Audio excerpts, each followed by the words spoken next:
مقامی وقت کے مطابق 9:30 بجے وہ لوریا پہنچ گئے۔ لوریا ایک چھوٹا سا شہر تھا۔ یہ ایک غریب ملک کا شہر تھا، اس لیے اس میں بلند و بالا اور جدید عمارتیں نہیں تھیں، بڑے اور انٹرنیشنل ہوٹل بھی نہیں تھے، لیکن چونکہ اس شہر سے غلے کی تجارت ہوتی تھی، اس لیے تاجروں کی وجہ سے یہاں کئی سرائیں موجود تھیں۔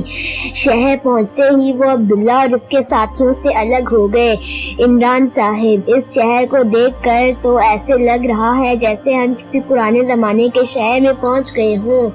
خاوند نے اپنے ایک گرد دیکھتے ہوئے کہا، غربت بھی کیا چیز ہوتی ہے بھئی، شہروں اور ملکوں کو ہر زمانہ قدیم میں ڈھکیل دیتی ہے۔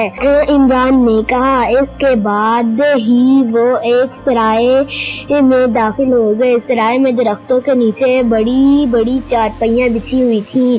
چند چارپائیوں پر لوگ بیٹھے ہوئے تھے، جبکہ چند چارپائیاں خالی پڑی ہوئی تھیں۔ عمران اور اس کے ساتھی وہاں پہنچے تو وہاں بیٹھے ہوئے تمام افراد نے انہیں خاص طور پر دیکھا۔ وہ ساتھ ساتھ رکھی ہوئی 2 چارپائیوں پر بیٹھ گئے۔ جیسے ہی وہ چارپائیوں پر بیٹھے، ایک آدمی ان کے قریب آ گیا۔ السلام علیکم۔ اس آدمی نے انہیں سلام کیا تو انہوں نے سلام کا جواب دیا۔ سر، میرا نام احمد نصر ہے، میں اس سرائے کا مالک ہوں، آپ فرمائیں ہم آپ کی کیا خدمت کر سکتے ہیں؟ اس آدمی نے تعارف کرواتے ہوئے کہا۔ رہائش کے بارے میں تو ہم بعد میں فیصلہ کر لیں گے، فی الحال ہم نے فریش ہونا ہے اور کھانا کھانا ہے۔ عمران نے اس سے مقامی زبان میں بات کرتے ہوئے کہا، اوکے سر، میں ابھی بندوبست کرتا ہوں، سرائے کے مالک احمد نصر نے کہا، اور پھر وہ واپس مڑ گیا۔ پھر وہ کھانا کھا رہے تھے کہ چونک پڑے، کیونکہ وہاں ایک پولیس کی گاڑی آ کر رکی تھی۔ پولیس کی گاڑی کے رکتے ہی اس میں سے کئی پولیس مین نیچے اتر آئے۔ وہ سب اسلحے سے لیس تھے۔ گاڑی سے اترتے ہی وہ سیدھا ان کی طرف آئے۔ انہوں نے ان کے ارد گرد گھیرا ڈال دیا۔ پولیس کو دیکھ کر وہاں موجود سب افراد ہی پریشان ہو گئے تھے، لیکن عمران اور اس کے ساتھی اطمینان سے بیٹھے کھانا کھاتے رہے۔ اے مسٹر، تم سب پولیس کی حراست میں ہو، پولیس افسر نے ریوالور لہراتے ہوئے بلند آواز میں کہا۔ اوکے، لیکن ہمیں اطمینان سے کھانا کھانے دو، عمران نے لاپرواہی کا مظاہرہ کرتے ہوئے کہا۔ ٹھیک ہے، کھانا تم کھا لو، پولیس افسر نے کہا، اور پھر اس نے ریوالور جیب میں رکھ لیا۔ بڑی شریف پولیس ہے یہاں کی، ہماری پولیس ہوتی تو اس نے آتے ہی ٹھکائی شروع کر دینی تھی، نہ رزق کا احترام کرنا تھا نہ انسانیت کا۔ خاوند نے مسکراتے ہوئے کہا، کاش ہماری پولیس اس غریب کے ملک میں آ کر کچھ ادب و اخلاق سیکھ لے۔ سکر نے حسرت بھرے لہجے میں کہا، ہزاروں خواہشیں ایسی کہ ہر خواہش سے دم نکلے۔ عمران نے مسکراتے ہوئے کہا۔ اس کے ساتھ ہی وہ کھانے سے فارغ ہو گئے۔ چلیں جناب، آپ کو ہمارے ساتھ پولیس اسٹیشن چلنا ہے، پولیس افسر نے ان کے قریب آتے ہوئے کہا۔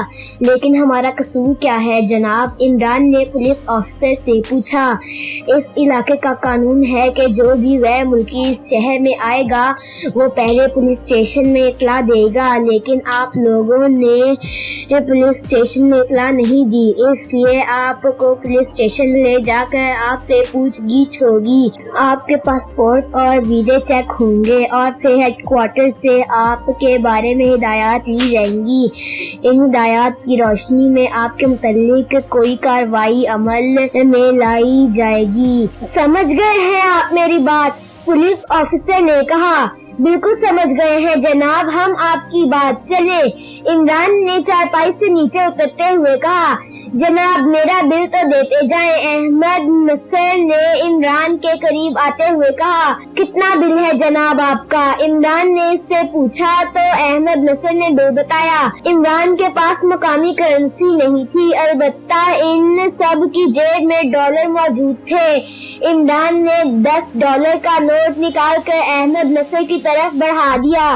जनाब, मुझे तो मुकामी करेंसी दे, मैं इसे कहाँ तब्दील कराता फिरूंगा। अहमद नसर ने कहा, आप ये पुलिस ऑफिसर को दे दें और इनसे मुतल्लिका करेंसी ले लें। ये तो बड़े ऑफिसर हैं, किसी न किसी तरीके से करेंसी तब्दील करा लेंगे। इमरान ने अहमद नसर से कहा तो इसने ऐसा ही किया। इसके बाद पुलिस ऑफिसर ने इमरान और इसके साथियों को गाड़ी में बिठाया। ऑफिसर भी इनके साथ ही बैठ गया। गाड़ी आगे बढ़ गई। सच सच बताओ, तुम एक क्रीमी एजेंट हो? पुलिस ऑफिसर ने इमरान को घूरते हुए कहा। एक क्रीमी एजेंट? ऑफिसर, क्या मैं तुम्हें क्रीमी नजर आ रहा हूँ? इमरान ने तंजिया लहजे में कहा, एक्रीमी एजेंट होने के लिए क्रीमी होना जरूरी नहीं। एथोपियाई भी एक्रीमी एजेंट हो सकता है, रूसियाई भी, काफिरिस्तानी भी, ग्रेटी भी। पुलिस अफसर ने कहा तो इमरान को इसकी बात बहुत पसंद आई। तुमने बहुत गहरी बात की है अफसर, मुझे बहुत अच्छी लगी। इमरान ने इसकी तारीफ करते हुए कहा, तुम लोगों का ताल्लुक किस किस मुल्क से है और नूरिया में किस किस्म की जासूसी करने आए हो? पुलिस ऑफिसर ने कहा, तुम्हारी पहली बात जहानत से भरपूर थी, मगर ये बात इंतहाई अहमकाना है। 3 मुख्तलिफ कौमियत से ताल्लुक रखने वाले अफराद कहीं एक जैसा जासूसी करने जा सकते हैं। इमरान ने मुंह बनाते हुए कहा, क्रीमियाई के लिए कोई भी मुश्किल बात नहीं, वो तो बदमाश, और बदमाश के लिए कोई काम भला मुश्किल कैसे हो सकता है? पुलिस अफसर ने इमरान के तंज के जवाब में तंज ही करते हुए कहा, अगर हम एक क्रीमी एजेंट हैं और तुमने हमें गिरफ्तार कर लिया है तो सिर्फ तुम्हारे लिए बल्कि तुम्हारी हुकूमत के लिए भी तुम्हारा ये कदम बहुत मुश्किल साबित होगा। इमरान ने इसे धमकी देते हुए कहा, हम एक क्रीमी गुलाम नहीं हैं कि इससे डरते फिरे।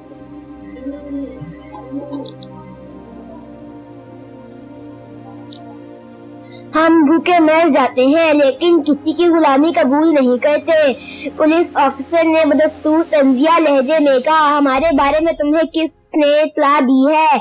इमरान ने पुलिस अफसर से पूछा, हमारा एक नेटवर्क है, शहर में कोई मामूली सा वाकया भी हो जाए हमें फौरन इत्तला हो जाती है। पुलिस अफसर ने कहा, तुम्हारा नेटवर्क बहुत अच्छा होगा पुलिस अफसर, लेकिन एक क्रीमी एजेंट इस तरह सरेआम इकट्ठे होकर सैर सपाटे नहीं करते। अगर हम एक क्रीमी एजेंट होते तो तुम्हें हमारी खबर तक ना होती। इमरान ने एक मर्तबा फिर तंजिया लहजे में कहा तो पुलिस ऑफिसर सोच में डूब गया।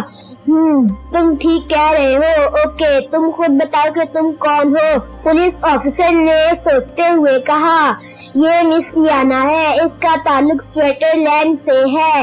ये जोसेफ है, ये अफ्रीका का जंगली कबाइल से ताल्लुक रखता है। ये जोसेफ है, ये अफ्रीका के जंगली कबाइल से ताल्लुक रखता है और हम 3 पाकिस्तानी हैं। मेरा नाम अमीन है। इमरान ने अपना तारुफ कराते हुए कहा, तुम्हारे पासपोर्ट तो तुम्हारे पास होंगे, वो मुझे दिखाओ। पुलिस अफसर ने कहा, हमारा क़याम दारुल हुकूमत के एक होटल में है और हमारा सारा सामान होटल के कमरे में मौजूद है। इस सामान में हमारे पासपोर्ट भी थे। इमरान ने कहा, तुम्हारे पासपोर्ट तुम्हारी जेब में नहीं है, ये तुम्हारा दूसरा जुर्म है। पुलिस अफसर ने मुंह बनाते हुए कहा, सर, इनके ये दोनों जुर्म नाकाबिले माफी हैं और मैं इन्हें इस जुर्म की सजा दे रहा हूँ। एक पुलिसमैन ने अचानक सख्त लहजे में कहा। इस पुलिसमैन के हाथ में रिवॉल्वर मौजूद था। फिर इससे पहले कि पुलिस अफसर इसे रोकता, इसने रिवॉल्वर का रुख इमरान की तरफ करके ट्रिगर दबा दिया। पुलिस की गाड़ी में एक धमाका हुआ और इसके साथ ही चीख की आवाज भी गूंज कर रह गई। ओह ओह, लश्करी भी नजरों से ओझल हो गई है। जैलून ने परेशान लहजे में कहा। हाँ, लगता है इमरान ने लश्करी पर भी काबू पा लिया है। मालकोटा ने कहा, अगर इमरान ने इस पर भी काबू पा लिया है तो फिर कुछ ही देर बाद लश्करी के फिना होने की खबर भी आ जाएगी। जैलून ने कहा, हमारी गुलाम ताकतें जब बेबस होती हैं तो हमारी नजरें ओझल हो जाती हैं, वरना तो वो हमारे सामने ही रहती हैं। मालकोटा ने कहा, ये इमरान एक एक करके मेरी सारी गुलाम ताकतों को खत्म करना चाहता है, लेकिन ये जानता नहीं कि मेरी एक गुलाम ताकत अगर फिना हो गई तो मैं इस जैसी 5 और गुलाम ताकतें महान आका से हासिल कर लूंगा। मेरे पास गुलाम ताकतों की कभी भी कमी नहीं रहेगी। जैलून ने फखरिया लहजे में कहा, तुम ठीक कह रहे हो, तुम्हारे पास ताकतों की कोई कमी नहीं है। मालकोटा ने कहा, अब मैं महान आका से सार्ड्स को मांग रहा हूँ, इसके बाद देखता हूँ कि इमरान और इसके साथी कैसे बचते हैं।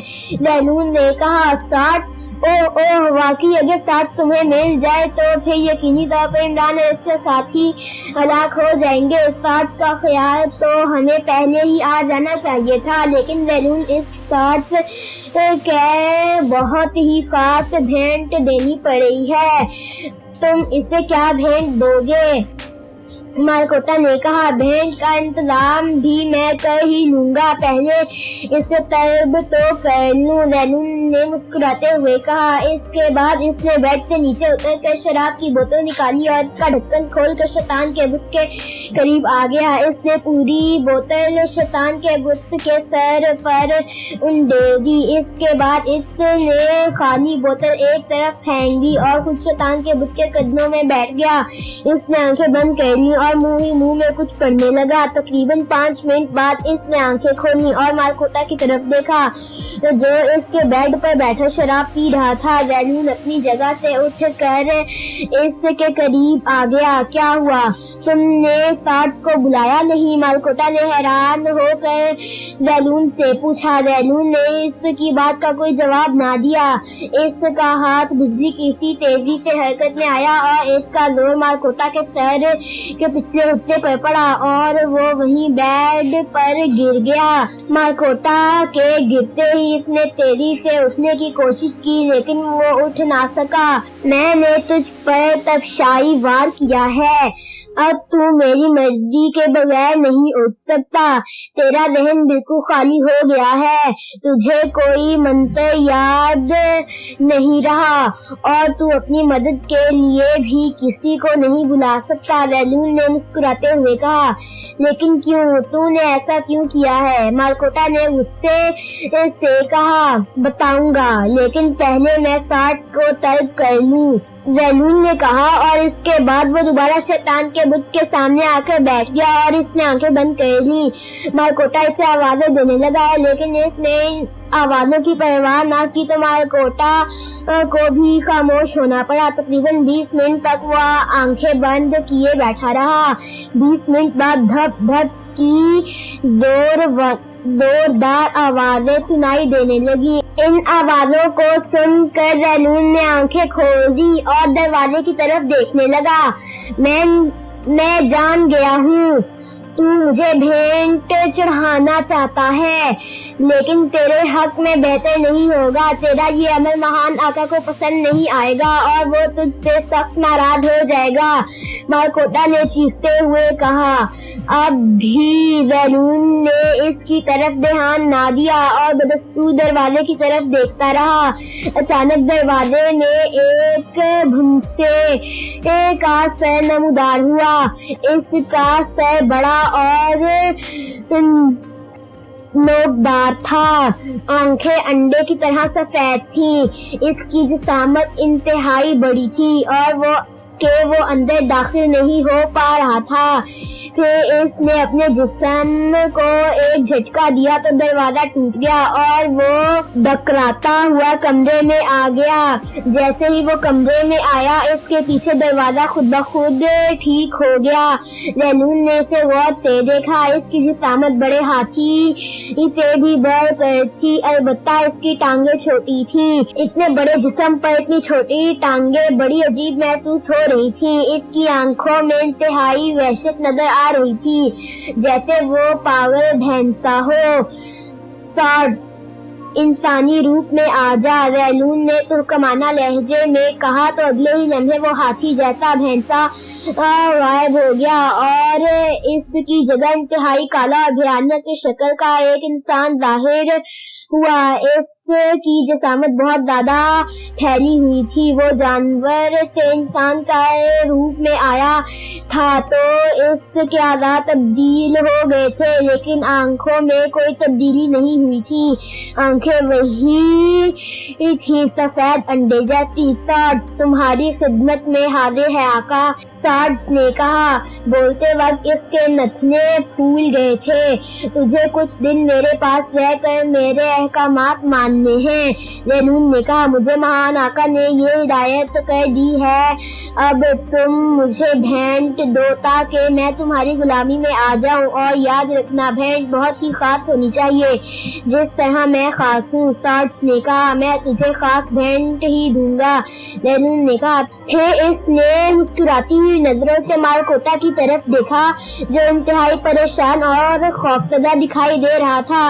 موت کی پرچھائیاں اس کی آنکھوں میں رقص رہی تھیں۔ مالکوٹا، اگر میں تیرے مشوروں پر عمل نہ کرتا تو اب تک عمران اور اس کے ساتھی ہلاک ہو چکے ہوتے۔